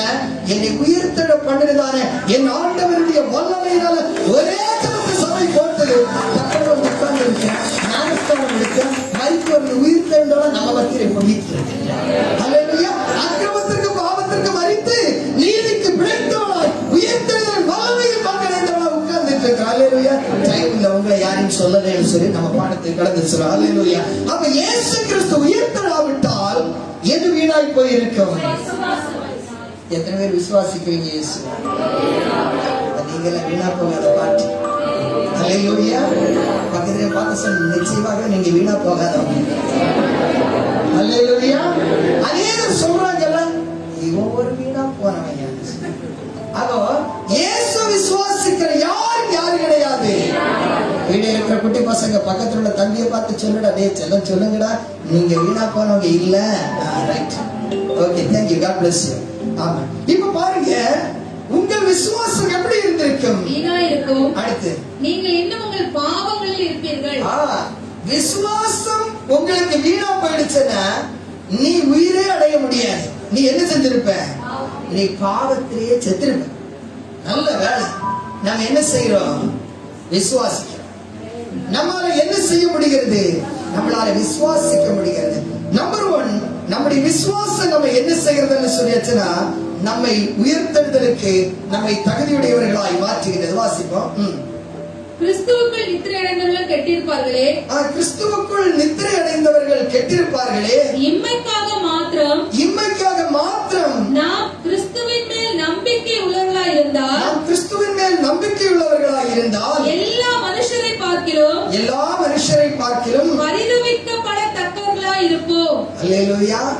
ரொம்ப கவனமாய் கேளுங்கள். ஆண்டவராகிய இயேசு கிறிஸ்து நமக்கு நம்பிக்கையை தந்திருக்கிறது. ஒன்ன பிடிச்சிருக்கிற பேய் ஓடுறதுக்கோ, நஷ்டமான பிசினஸ் நல்லா ஆகிறதுக்கோ, இப்படி எல்லாம் நீ நினைச்சு வந்தேன்னு சொல்லிட்டுனா வேதம் சொல்லுகிறது, இன்மைக்காக மட்டும் கிறிஸ்துவின் மேல் நான் நம்பிக்கையுடையவர்களாக இருந்தா ஒன்னை விட பரிதவிக்கப்படத்தக்க, அப்படியே மெட்ராஸ் பாஷையில சொல்லிட்டு ஒன்னை விட கேவலமானவங்க வேற யாரும் இருக்க முடியாதுன்னு. அப்ப ஆண்டவரே உம்மை நான் விசுவாசிக்கிறதுனால எனக்கு என்ன புண்ணியம்? அவர் சொன்னாரு, என்ன விசுவாசிச்சனா இன்மையிலும் மறுமையிலும். அல்லேலூயா. இயேசு விசுவாசிக்கிறவங்களுக்கு எந்த மட்டும் கிடையாது. உலகத்தில் உள்ளதான ராஜாக்கள், அரசியல்வாதிகள், தலைச்சிறந்த விஞ்ஞானிகள் எல்லாருக்கும் எது மட்டும்தான்? இந்த கல்லறை மட்டும்தான். இந்த கல்லறையோடு முடிஞ்சிடும். மிஞ்சி போச்சுன்னா செத்தவருக்கு அழகான தங்கத்துல கூட என்ன வச்சிடலாம். ஆமா, ஒரு ஹெட்லைட் வச்சு அதை மாட்டி வச்சிருவாங்க, ரெஸ்ட் இன் பீஸ் சொல்லிக்கிட்டு. ஆனா உள்ளுக்குள்ளார அவருடைய சதையெல்லாம் பீஸ் பீஸா போயிடும். ஆனா அவருக்கு என்ன கிடையாது? ஒரு பீஸும் கிடையாது. ஆனா உண்மையிலே கர்த்தரை நம்புகிற பிள்ளைகளுக்கு ஆண்டவர் சொல்லுகிறத பாருங்க, நீங்க இன்மைக்காக யாரை நம்ப கூடாது. ஆண்டவரை நம்புறது கிடையாது. வேலை கிடைக்கிறதுக்காக இயேசு நம்பி வாழ்வேன், சுகம் கிடைக்கிறதுக்காக இயேசுவை நம்பி வாழ்வேன். இன்னைக்கு காலையில நீங்க எல்லாம் கவலைப்படாதீங்க. அதிக நேரத்தில் மக்கள் இதை தேடிதான் இங்க செய்வகுள்ளார வராங்க. ஆனா இன்னைக்கு உயிர்த்தெழுதலுடைய செய்தி சொல்றது எதுக்காக வராத? இன்மைக்காக வராத. இன்மையினுடைய ஆசீர்வாதம் உயிர்த்தெழுதல் வல்லமையில் இணைக்கப்பட்டிருக்கு. அல்லேலூயா. எதை நீ நம்பி வராத? இன்மைக்காக நீ நம்பி வராத, உயிர்த்தெழுதலை நம்பு. இன்மை அதுக்குள்ளார இருக்குது. அல்லேலூயா. இதைத்தான் என்ன செய்யணும்? மார்க் எழுதின சுவிசேஷத்துல பேதுரு போய் இயேசுவுக்கு, ஆண்டவர் எல்லாவற்றையும் விட்டு யாருக்கு பின்னாடி வந்துட்டான்? அவருக்கு திடீர்னு என்ன ஞாபகம் வந்தது? இன்மையை குறித்துள்ளதான ஞாபகம். என் பொண்டாட்டி, என் பிள்ளைங்க, விட்டுட்டு வந்ததான படகு, வலை, இதெல்லாம் என்ன ஆச்சுன்னு தெரியலன்னு சொல்லிச்சு. ஆண்டவர் அவருக்கு சொன்னாரு, என் நிமித்தமாகிறோம், சுவிசேஷத்து நிமித்தமாகிறோம், வீடு, நிலம், அம்மா, பொண்டாட்டி, அப்பா, அண்ணன், தம்பி, பிள்ளை, குட்டி, மாடு, எல்லாம் எல்லா குட்டிகளையும் ஆண்டவர் சொல்றாரு, இவைகள் எல்லாம் உனக்கு இந்த பூமியில். எங்க? ஹலோ, கொஞ்சம் கவனமா கேளு. ஒரு பெரிய கொஸ்டின் என்னன்னா, நான் கடவுளுக்குள்ளார வந்து எனக்கு இதெல்லாம் கிடைக்கலையே சாமி, இதெல்லாம் 100 தனியான்னு சொன்ன கிடைக்கலையே சாமி. அப்படி உங்களுக்கு ஒரு சந்தேகம் இருக்குதா? உண்மையை சொல்லுங்க. 100 தனியா கிடைக்கல உங்களுக்கு சந்தேகம் இருக்குதா இல்லையா? உண்மையை சொல்லுங்க. உண்மைதானே? இப்ப ரகசியத்தை பண்ணு. என்னடா, நீ கடவுளை தேடி வரும்போது இன்மைக்காக வந்ததுனால அந்த டோர் இன்னும் ஓபன் ஆகும். அல்லேலூயா. உன்னுடைய என்றைய ராஜா இருக்க கையை தட்டு வந்து பிரச்சனை இல்லை. உன்னுடைய என்றைய என்ன இருக்குது? ஆமா ரமேஷ், உன் என்றைய ராஜா இருக்குது. எங்க இருந்து உனக்கு கிடைக்கும்? இன்னைக்கு உனக்கு ஒரு கேரண்டி கொடுக்கிறேன். எத்தனையா கிடைக்கும்? 100 கிடைக்கும். ஆனா சாமி எப்படி தேடாத? புத்தி வந்துடுச்சு உனக்கு. உனக்கு புத்தி வரத பாக்குற மூஞ்சிய பார்த்தாலே தெரியுது. உனக்கு இப்பதான் என்ன வருது? அனிதா, இப்பதான் உங்களுக்கு புத்தி வருது. இவ்வளவு நாள் நம்ம எதன் வழியா தேடுறோம்? இன்மைக்காக மட்டும் இயேசு தேடிக்கு. எங்கேயா 100 தடை? ராங் என்ட்ரி, ராங்கான ரூட்ல வர்ற. ஆமா, இது என்ன செய்யணும் சொல்ல, உண்மையில நீ ஆப்போசிட்ல டிராவல் பண்ற. யூ டர்ன் போட கூட அங்க நீ ராங்கா கட் பண்ற. போ ஸ்ட்ரைட்டா போ. அல்லேலூயா. என்ன செய்ய? Go straight. அப்ப எப்படிதான் ஆண்டவரை தேடணுமா? இன்மைக்காக இல்லை, உயிர்த்தெழுதலில் நீ என்ன செய்ய வேண்டும்? நீ பங்குடையவனாய் மாற வேண்டும். உயிர்த்தெழுதலில் என்ன செய்ய வேண்டும்? பங்குடையவனாய் மாற வேண்டும். உயிர்த்தெழுதல் நமக்கு என்ன சிறப்பை தருகிறது என்று சொல்லி ரோமருக்கு எழுதின நிருபம் 4வது அதிகாரத்தினுடைய 25 அடுத்து உயிர்த்தெழுதலுடைய நோக்கம் என்ன? ஒன்று, உயிர்த்தெழுதலுடைய நோக்கம் என்னது? நம்முடைய விசுவாசம் என்ன செய்யக்கூடாது? வீணாய் போகக்கூடாது. நம்பர் 2 வாசிப்போம் குயிக்கா. அவர் நம்முடைய பாவங்களுக்காக ஒப்பு கொடுக்கப்பட்டோம். அவர் நம்முடைய பாவங்களுக்காக என்ன செய்யப்பட்டோம்? ஒப்பு கொடுக்கப்பட்டோம். இயேசு என்ன செய்யவில்லை? அவர் பாவம் செய்யவில்லை. பாவம் அறியாத, பாவம் செய்யாத, பாவம் இல்லாத 3 tense. ஆமா, அறியாதவர், செய்யாதவர், ஹல்லேலூயா. காலங்களின் கதிரவன் அவன் சொல்கிறான், எந்த காலத்திலும் என்ன கிடையாது, என்னில் என்ன கிடையாது. நம்ம வீட்டில் வெகுளி செகல் அதை தான் பண்ணிட்டு கிடக்கு. ஆனா ஆண்டவர் சொல்றாரு, நான் என்ன இல்லாத, பாவத்தை இல்லாத, பாவம் அறியாத நான். இப்படி அவர் சொல்றாரு, நாம் என்ன செய்யும்படிக்கு வாசிப்போம். அவர் நம்முடைய பாவங்களுக்காக ஒப்பு கொடுக்கப்பட்டோம். அவர் நம்முடைய பாவங்களுக்காக என்ன செய்யப்பட்டும்? ஒப்பு கொடுக்கப்பட்டோம். ஒப்பு கொடுக்கப்பட்டும். யாருடைய பாவத்திற்காக? இயேசுநாதர் இந்த உலகத்துல ஒரு மனுஷன் கரெக்டான சப்ஸ்டிடியூட் பிசினஸ் பண்ணார்னா அது நம்முடைய ஆண்டவராக இயேசு கிறிஸ்து. கிரிக்கெட்ல சப்ஸ்டிடியூட் வருவாங்க, கபடியில பார்த்திருப்பீங்க, வேர்ல்டு கப்ல ஃபுட்பால் எல்லாம் பார்த்திருப்பீங்க. சப்ஸ்டிடியூட்டா வர எல்லாரும் கோல் அடிச்சிருக்கிறாங்க. அவங்க வந்து சில நேரத்தில் இந்த சப்ஸ்டிடியூட்டா வாரவன் விளையாண்டவரை விட மட்டமா விளையாடும், உண்மைதானே? ஆனா நம்முடைய சப்ஸ்டிடியூட் எதுக்காகனா நம்முடைய எல்லா வேதனையும் சோதனைகளையும் ஜெயிக்க முடியாம நம்ம அப்படி கூறி குறுகி நிற்கும் பொழுது நம்ம அந்த கிரவுண்ட்ல இனி முடியலன்னு நிற்கும் போது டக்குனு இயேசு குதிக்கிறார். டக்குனு கிரவுண்ட்ல யாரு குதிக்கிறார்? அவர் கிரவுண்ட்ல குதிச்சுக்கிட்டு அப்படியே வர்றாரு. யாரு எழுந்து நிற்கிற? மரணமே உன் கூரங்கே, பாதாளமே உன் ஜெயம் எங்கே. யாரு? இயேசு குதிச்ச உடனே யார் அப்படியே கிரவுண்ட்ல நிமிர்ந்து நிற்கிற? மரணம். மரணம் இயேசுவை பார்த்து கண்ணை முறைச்சு காட்டுது. நீ என்ன காப்பாத்திடுவீர்கள் என்று சொல்லிட்டு அவர் சொல்றாரு, ஆமா சரி மோதி பார்ப்போமா. மோதிடுவோம் மோதினா இயேசு செத்து விழுந்துட்டார். கிரவுண்ட்ல யாரு செத்து விழுந்தா? இப்போ பிசாசின் கூட்டவன் கை தட்டுது, கமான் கிளாப். யார் ஜெயிச்சுட்டா? சொல்ல மாட்டேன். யார் ஜெயிச்சுட்டா? மரணம் ஜெயிச்சுடுச்சுன்னு சொல்லிட்டு என் மரணம்.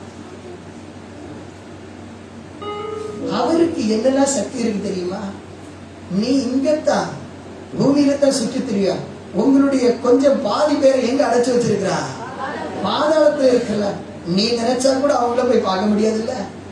இப்போ இவர் சாவல்ல, இவர் உடலை விட்டு இவர் உயிரோட உன் நண்பர்களுக்கு சுவிசேஷம் சொல்ல போயிருக்கிறார். இது உன்னுடைய முட்டாள் மூளைக்கு எட்டுது. இதுவா முட்டாள் மூளைக்கு எட்டுது? எட்டவே இவன் அப்படியே இயேசுநாதருடைய சடலத்தை இந்த பூமியில வச்சுக்கிட்டு பாடுறான், கொண்டாடு. இயேசுநாதர் சொன்னார், வெயிட்டு, நீ திண்டாட போற. நீ என்ன செய்ய போற? அவரு மினிஸ்ட்ரி எல்லாம் முடிச்சுட்டார். பாதாளத்துல மினிஸ்ட்ரியை முடிச்சுட்டு திரும்பவும் அவர் பூமிக்கு வந்தாரு. வந்தாச்சு சொல்லியாச்சுன்னா, நான் அன்னைக்கு இதே போல ஒரு நல்ல ஞாயிற்றுக்கிழமையினுடைய அதிகாலை நேரத்துல இயேசுநாதர் பூமிக்கு வரும்போது, பூமிக்கு வரணும்னு சொல்லியாச்சுன்னா அவருக்கு என்ன தேவை? பாடி தேவையில்லை. ஹல்லேலூயா. ஏன்னா பாதாளத்துக்கு போறதுக்கு எது தேவை கிடையாது? பாடி தேவை கிடையாது. இந்த பூமியில வாழ்றதுக்கு எது தேவை? இந்த பாடி தேவை. ஹல்லேலூயா. அதனால பிசாசு நினைச்சிருச்சு திரும்ப இந்த பாடி அவர் பார்க்க வர மாட்டாருன்னு சொல்லி. ஏன்னா இயேசுநாதருக்கு தெரியும், என் பிள்ளைங்க கஷ்டப்படுறது எங்க பாதாளத்துல இல்லை, எங்க இந்த பூமியில என் பிள்ளைங்க கஷ்டப்பட்டு இருக்காங்க. அதனால அவங்களை இந்த பூமியில வாழ வைக்கிறதுக்கு நான் ஒரு வழி பண்ணிட்டு தான் நான் இந்த பூமியில இருந்து என் பிதாவின் இடத்துல போவேன். இல்லைன்னா எங்க அப்பா என்ன கேட்பாரு, என் பிள்ளைகளை எல்லாம் நான் காப்பாத்தி தர சொல்லிட்டு போறேன், நீ ஓப்பாட்டுக்கு ஜெயிச்சு நீ ஓப்பாட்டுக்கு வந்துச்சு, என் பிள்ளைங்களை எவ்வளவு கிடக்குறாங்க? இன்னும் பாவத்தில் கிடக்குறாங்க. இயேசு அவர் பாதாளத்தில் ஊழியத்தை முடிச்சிட்டு திரும்ப எதுக்குள்ளார வந்து புகுந்து விட்டாரு? அவருடைய டெட் பாடிக்குள்ளார புகுந்தார். பாடி இப்பொழுது என்ன செய்கிறது? அவர் பாடிக்குள்ளார புகுந்ததும் ஆட்டோமேட்டிக் கல்லறை திறக்குது. The power of resurrection. நாம் மறுபடியும் பிறக்கும் பொழுது நம்முடைய வாழ்க்கையில் செத்திருக்கின்ற சகலத்தையும் மாற்ற யாக்கோபுக்கு அன்றைக்கு தூதர்களை அனுப்பின தேவன் உனக்கும் எனக்கு தூதர்களை கொடுக்கிறார் தெரியுமா? நீ மறந்துடாத, கல்லறையை புரட்டுறதுக்கு தூதர்கள் இருந்தாங்க.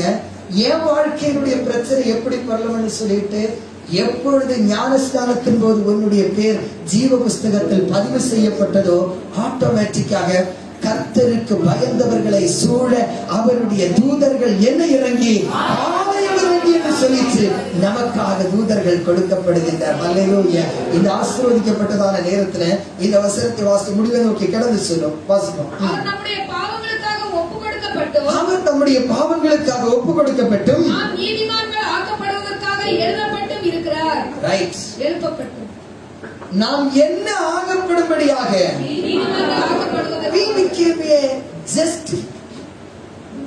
நாம் யாராய் மாறும்படிக்கு?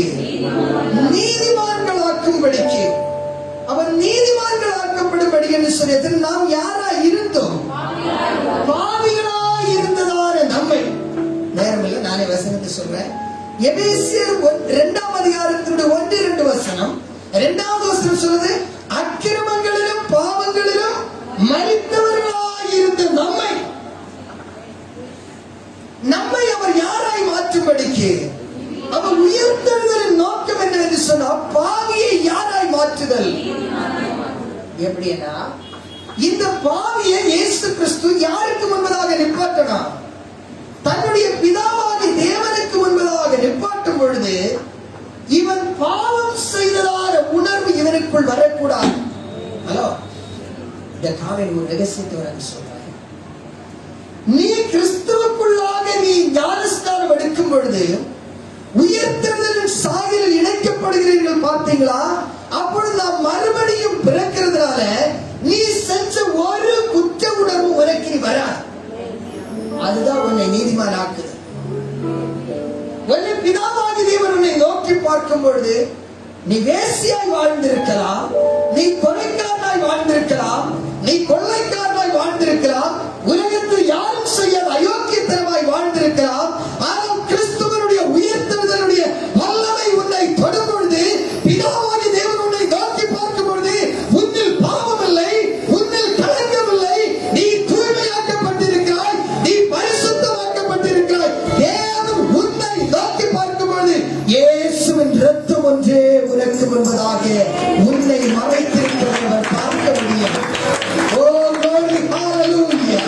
அக்கிரமத்திலும் பாவத்திலும் கிடந்த உன்னை இயேசுவின் இரத்தம் பூசப்பட்டிருக்கிறதாலே அந்த இயேசுவின் இரத்தத்தின் வழியாக பிதாவானவர் மனிதனை நோக்கி பார்க்கும் பொழுது அவரை அவர் பரிசுத்தராய் பார்க்கின்றார். மெய்யான நீதியிலும் பரிசுத்தத்திலும் தான் சிருஷ்டிக்கப்பட்ட மனுக்குலம் ஏதேனில் தன்னுடைய தூய்மையை இழந்து போனதை குமாரன் சிலுவையில் சிந்தின இரத்தத்தினாலே அவர் மரணத்தை உத்தரித்ததினாலே இப்பொழுது மரணமானது ஜீவனால் விழுங்கப்பட்டு என்னை அது நீதிமானாய் மாற்றி இருக்கின்றது. Praise the Lord. Hallelujah. ஒன்று உயிர்த்தெழுதல் நம்முடைய விசுவாசத்திற்கு அர்த்தத்தை உண்டு பண்ணுகின்றது. இரண்டாவது உயிர்த்தெழுதல் நம்மை யாராய் நிலைநிறுத்துகிறது? நீதிமான்களாய் நிலைநிறுத்துகிறது. 3வது வசனத்தை வாசித்து நாம் செபிக்கும்படியாய் கடந்து செல்லும். 1 கொரிந்தியர் 15ஆம் அதிகாரம் 1 கொரிந்தியர் 15ஆம் அதிகாரம் 20 23 வசனங்கள் வாசிப்போம். கிறிஸ்துவோ மரித்தோரிலிருந்து எழுந்து நித்திரை அடைந்தவர்களில் முதற்பலனானவர். மனுஷனால் மரணம் உண்டானபடியால் மனுஷனால் இயேசு கிறிஸ்து மரித்தோரிலிருந்து உயிர்த்தெழுந்ததில் யாராய் இருக்கின்றார்? சொல்லுங்க, யாராய் இருக்கின்றார்? முதற்பலன். எல்லாரும் சொல்லுங்க, முதற்பலனாய் இருக்கின்றார். இந்த முதற்பலன் என்று சொல்கின்றது பழைய ஏற்பாடு நாட்களிலே ஒரு வயலில் விளைகின்றதான விளைச்சலினுடைய முதல் கதிர்களை என்ன செய்வாங்கன்னா அறுப்பிச்சு வந்து ஆசாரியனிடத்தில் கொடுத்து அதை என்ன செய்வாங்கன்னா பலிபீடத்தில் தகனம் செய்வதற்கு கொடுப்பார்கள். எதை? முதல் விளைந்ததான முதற் பலன். அப்ப முதற் பலனை ஆசாரியனிடத்தில் கொடுக்கிறன்னு அர்த்தம் என்னது? இதுக்கு பின்பு என்ன இருக்கிறது? There is a great harvest. என்ன இருக்கிறது? மாபெரும் அறுவடை இருக்கிறது. என்ன உட்கார்ந்து முடிச்சுட்டு இருக்க?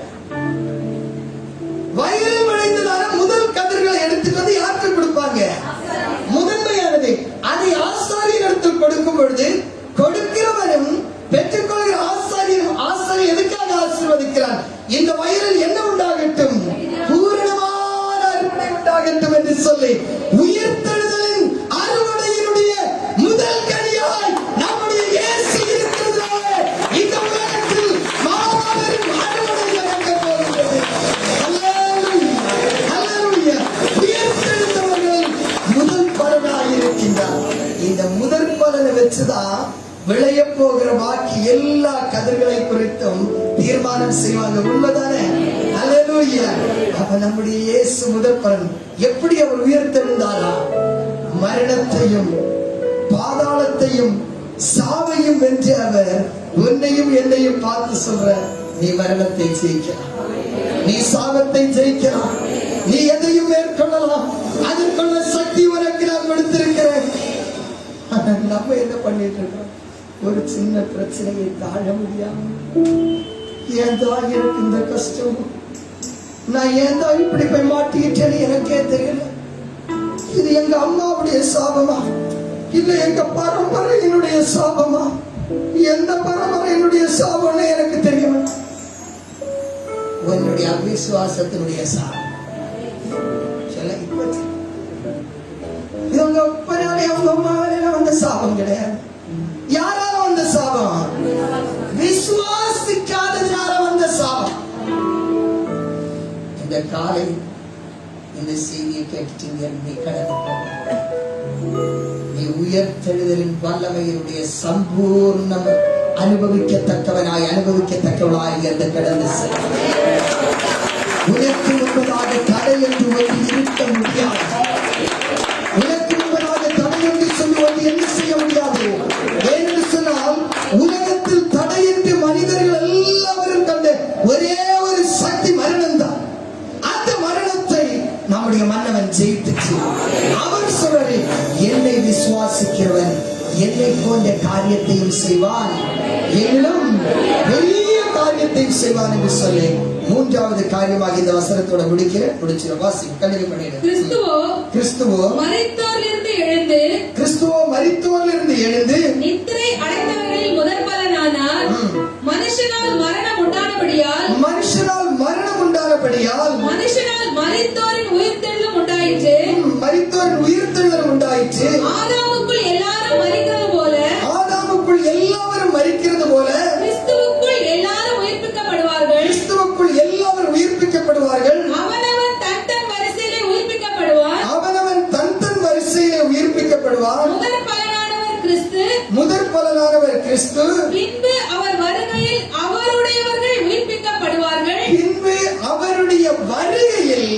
அவருக்குரியவர்கள் என்ன செய்வார்கள்?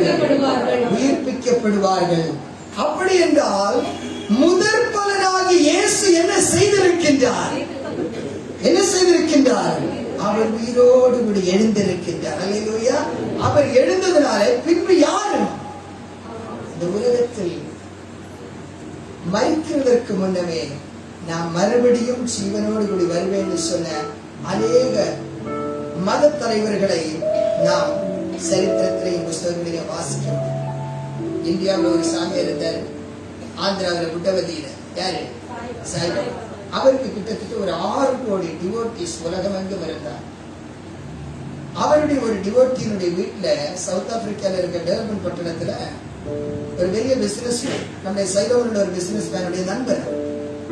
நான் இதே போல ஃபாதர் சொன்னது என்னையும் ஆசீர்வதிக்கிறதுக்காக கூட்டிட்டு போனார். அவருக்கு அவருடைய பிசினஸ் பிளஸ் பண்றதுக்காக. அப்ப அவர் போயிட்டு அவருடைய வீடு ஒரு பெரிய பேலஸ். அந்த பேலஸ்க்கு அவர் சொன்னார், ஃபாதர் நான் பாபாவுடைய டிவோட்டின்னு சொல்லிட்டு நீங்க இயேசுவை என்ன செய்ய அதே போல பெரிய பெரிய காரியமெல்லாம் இவர் செய்வார்னு சொல்லிட்டு சொன்னாரு. இப்போ பாருங்க, உங்களுக்காக நான் சாமி இடத்திலிருந்து திருநூறு வர வைக்கிறேன்னு சொல்லிட்டு அப்படின்னு அவர் அந்த போட்டோ பக்கத்துல ஏதோ ஒன்று சொல்லிட்டு கையை காட்டி எத்தனை எது கொடுத்தது இதை பார்த்து ஊரையே ஏமாத்திட்டு உட்கார்ந்து. நான் அன்னைக்கு போய் ஜெபிச்சேன், என்னட்ட ஜெபிக்க சொன்னேன். அதுக்கு அவர் இப்ப கிறிஸ்தவ சொன்னேன். அதுக்கு அவர் தெரிஞ்சவரே கொடுத்தார். கடிதம் ஜெபிச்சேன். கொல்லாத ஆவி, நீ யாரை ஏமாத்திட்டு இருக்கிறேன்னு சொல்லி நான் சொன்னேன். ஜெபிச்சு முடிச்சுட்டா இப்ப கேளுங்க. அவர் திரும்ப கேள்வி, என்ன ஃபாதர் நீ வரவே வர, இனி என்ன செய்யாது, இனி என்ன வராது. நான் சொன்னேன், இதுதான் உன் சாமிக்கு என் சாமிக்கு இருக்கிற வல்லமையுடையதான கர்த்தருடைய பிள்ளைகள். நம்ம சவுடான் பேச்சு பேசுறவங்க கிடையாது, சாவி வென்றபடி பேச்ச. இந்த காலத்தில் அவருடைய வல்லமை. அதனால தான் இந்த ஆண்டவராகிய இயேசு கிறிஸ்து அவர் என்ன சொல்றாருன்னு சொல்லியாச்சுன்னா இந்த வசனத்தோட முடிப்போம். 51 இருந்துட்டு 57 வசனம் வரை வாசிச்சு எல்லாரும் பைபிளை கொடுங்க. ஒருத்தர் மட்டும் வாசிக்கும். இதோ ஒரு ரகசியத்தை உங்களுக்கு அறிவிக்கிறேன். இதோ ஒரு பெரிய ரகசியத்தை உங்களுக்கு அறிவிக்கிறேன். எதற்காக? என்ன ரகசியம்? இயேசு என்ன சொன்னாரு? நீங்களும் அவனவன் வரிசையில் என்ன செய்யப்படுவீர்கள்? உயிர்ப்பிக்கப்படுவீர்கள். யாரு? ஆவியின் முதற் பலனாகிய இயேசு கிறிஸ்துவை யார் ஒருவன் தன்னுடைய வாழ்க்கையில ஏற்றுக்கொள்றானோ அவர்கள் எல்லாரும் என்ன செய்வாங்க? சாக மாட்டார். இயேசு சொன்னார்ல, என்னை விசுவாசிக்கிறவன் மரித்தால் என்ன செய்வான்? அப்போ நம்முடைய விசுவாசம் முதல்ல என்ன போகல? வீணாய் போகல. இரண்டாவது நம்முடைய அவர் என்ன செஞ்சிருக்கிறாரு? மூன்றாவது அவர் நம்மை மகிமைப்படுத்துகிறார். எதனால மகிமைப்படுத்துறாரு? மரித்தோரிலிருந்து எழுப்பினதுனால வாடாததும் மாசற்றதுமான மகிமையுமான தேவனுடைய வல்லமையை அவர் நமக்கு கொடுத்திருக்கிறார். பாஸ்ட் முடிச்சிடும். நாம் எல்லாரும் நித்திரை அடைவதில்லை. எல்லாரும் எழுந்திருக்கிறோம். எல்லாரும் எழுந்திருக்கிறோம். இந்த வசனத்தை நம்ம வாசிப்பாங்க. நம்ம எல்லாரும் செபித்து கர்த்தருடைய பத்தி கடந்து சொல்ல மற்றவங்க நீங்க சாப்பிடுறது. எல்லாரும் எழுந்திருக்கிறோம். நம்ம எல்லாரும் எழுந்ததில்லை. ரைட், வாசிப்போம். நாம் எல்லாரும் நித்திரை அடைவதில்லை. நாம் எல்லாரும் நித்திரை அடைவதில்லை. ஆகிலும் கடைசி எக்காலம் துணிக்கும் போது, ஆகிலும் என்ன துணிக்கும் பொழுது? கடைசி காலம் துணிக்கும் பொழுது ஒரு நிமிஷத்திலே, ஒரு நிமிஷத்திலே, ஒரு இமைப்பொழுதிலே, ஒரு இமைப்பொழுதிலே நாம் எல்லாரும் மறுரூபமாக்கப்படுவோம். நாம் எல்லாரும் மறுரூபமாக்கப்படுவோம். எக்காலம் துணிக்கும், எக்காலம் துணிக்கும். அப்பொழுது மரித்தோர் அழிவில்லாதவர்களாய் எழுந்திருப்பார்கள். மரித்தோர்கள் என்ன உடையவர்களாய்? இயேசு மரித்து 3 நாள் கழித்து வந்தாரு. ஆனா இங்க பிரச்சனை என்ன தெரியுமா? நீ செத்து, உதாரணத்தை சொல்ல, ரொம்ப கவனமா கேளு. யாரும் வெளியே போக கூடாது. இப்ப வந்து சாப்பாடு போட மாட்டேன். கவனமா கேளு. இதை முடிச்சிருக்கோம். ரைட், ரொம்ப கவனமா. ஒரு மனுஷன் என்ன செய்ய, வினோது அவன் கொண்டாட்டியை கூட்டிட்டு என்ன செய்ய, அட்லாண்டிக்க பார்க்கலான்னு போனான். கடல்ல விழுந்துட்டா. ஒரு மீன் அவனை சாப்பிடுச்சு. ஒரு மீன் விழுந்துச்சா. அந்த மீனை ஒரு மீனவன் பிடிச்சு கறி வச்சு ஊருக்கே வித்துட்டான். அது ஊரே சாப்பிட்டுடுச்சு. இப்போ அந்த சாப்பிட்ட மனுஷனும் செத்துட்டான். அந்த சாப்பிட்ட மனுஷனும் செத்துட்டான். இப்போ வினோதனுடைய உடல் எங்க இருக்குது?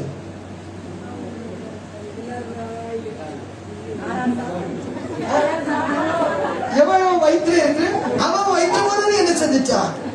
இப்படி அழிந்து போனதான நம்ம, ஆனா இதெல்லாம் எங்கதான் இருக்கும்? இந்த பூமியில இந்த ஐம்பூதங்களோடு இது என்ன செஞ்சிடும்? என்னது ஐம்பூதங்கள் தானே சொல்லுவீங்க தமிழ்ல, எலமெண்ட்ஸ். இந்த ஆமா, இந்த ஐம்பூதங்களோடு நம்ம கலந்துடும். அப்படி இருந்தாலும் கடைசி எக்காலம் ஆண்டவர் ஊதும் போது அந்த எலமெண்ட்ல அதுல இருந்து ஒருவேளை அது தண்ணீர் வடிவத்துல இருக்கலாம், மண்ணினுடைய வடிவத்துல, காற்றுல இருந்துட்டு வினோத் மறுபடியும் form ஆகுறான்.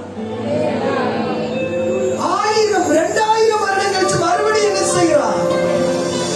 This is the power of resurrection.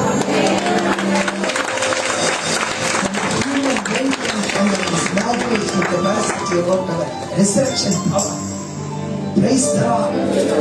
எத்தனை மாபெரும் சக்தியை நாம் பெற்றுக்கொள்வதற்காக நம்முடைய ஆண்டவர் உயிரோடு எழுந்தார் தெரியுமா? ஆகிலும் கடைசிய காலம் துணிக்கும். ஒரு நொடி பொழுதில், ஒரு இமை பொழுதில் எல்லாம் எப்ப நடந்துருமா? ஒரு நிமிஷத்தில் இது நடந்து முடிந்து. அல்லேலூயா. நாம் இருக்கின்ற இடங்களில் அப்படியே நம்முடைய தலைகளை இனி நான் வாழ்வது உமக்காக,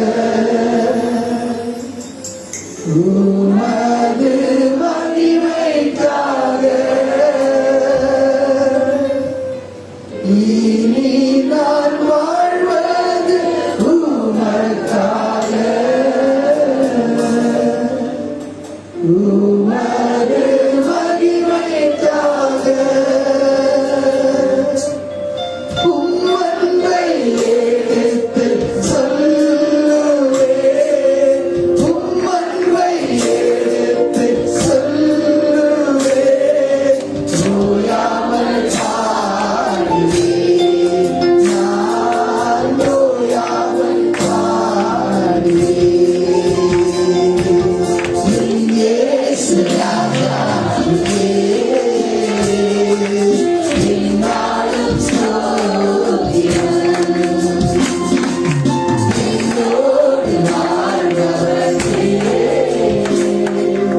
என்னாலும் ஸ்தோத்திரம். கர்த்தாவே, நீ செய்த நன்மைகளை நித்தமும் நினைக்கிறேன்.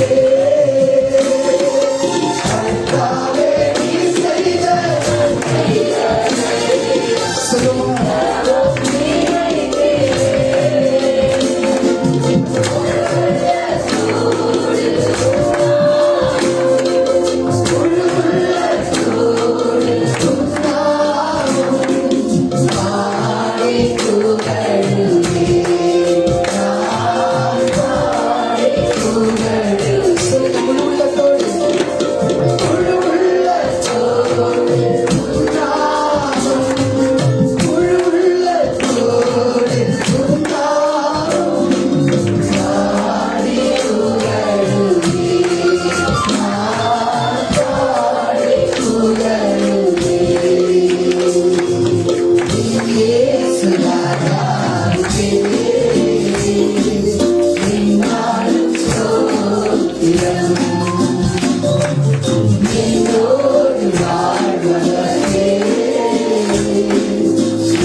உம்முடைய உயர்த்தெழுதலின் நோக்கத்தை அறிந்து கொள்ளும்படியாக எங்களுடைய கண்களை திறந்த உம்முடைய கிருபைக்காக நன்றி.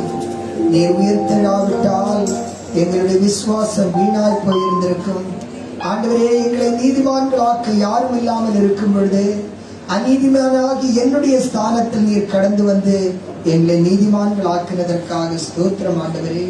அது மட்டுமில்லாமல் எங்களை நீர் நீதிமான்களாக்கினது மட்டுமில்லாமல் எங்களை பிதாவினுடைய சன்னிதானத்தில் கொண்டு வந்து இந்த பூமியிலிருந்து எங்களை மறுபடியும் ஜீவனடைய செய்து எங்களை பிதாவினுடைய சமூகத்தில் கரை திரை முதலானவைகள் அற்ற பரிசுத்த சபையாய் நீர் மகிமையாய் ஒப்புக் கொடுக்கும் பொழுது உம்முடைய உயர்த்தலின் வல்லமையை நாங்கள் நினைத்து கொண்டாடுவதை தவிர வேறு என்ன இருக்கிறது அப்பனே? கடந்து வந்ததான சிறு குழந்தைகள் துவக்கி வாலிப பிள்ளைகள் திருமணமான ஒவ்வொரு குடும்பங்களையும் ஆண்டவரே, அதுபோன்று எல்லா சிறு குழந்தைகளுடைய கரங்களிலே நாங்கள் தாழ்த்தி ஒப்புக் கொடுக்கிறோம். இந்த ஆசீர்வதிக்கப்பட்டதான உயர்த்தெழுதலின் பண்டிகை மிகவும் ஆசீர்வாதமும் மிகுந்த கனமும் உடையதாய் நிறைவேற்றி எங்களுக்கு அந்த இரக்கத்திற்காக நன்றி அப்பனே. இப்பொழுது மருகிலும் தூரத்திலிருந்து பிள்ளைகளோடு உடைய கிருபை கூட இருக்கட்டும். உயர்த்தெழுதலின் வல்லமையை அனுபவிக்காமல் யாராகவும் இருப்பார்கள் என்றால் அவர்கள் ஆண்டவரே கிறிஸ்துவுக்குள்ளாக ஞானஸ்நானம் எடுத்து அந்த புதிய வாழ்க்கைக்குள் கடந்து வர அவர்களுக்கு நீர் பலனை தரும்படியாய் செலுத்தட்டும். இப்பொழுது கர்த்தருடைய பந்திக்காய் கடந்து செல்கிறோம். பந்திக்கு கடந்து செல்கிற ஒவ்வொரு பிள்ளைகளையும் கர்த்தர் தொட்டு ஆசீர்வதிக்கும். இயேசுவின் அற்புத நாமத்தில் வேண்டி நிற்கிறேன், ஜீவனுள்ள பிதாவே.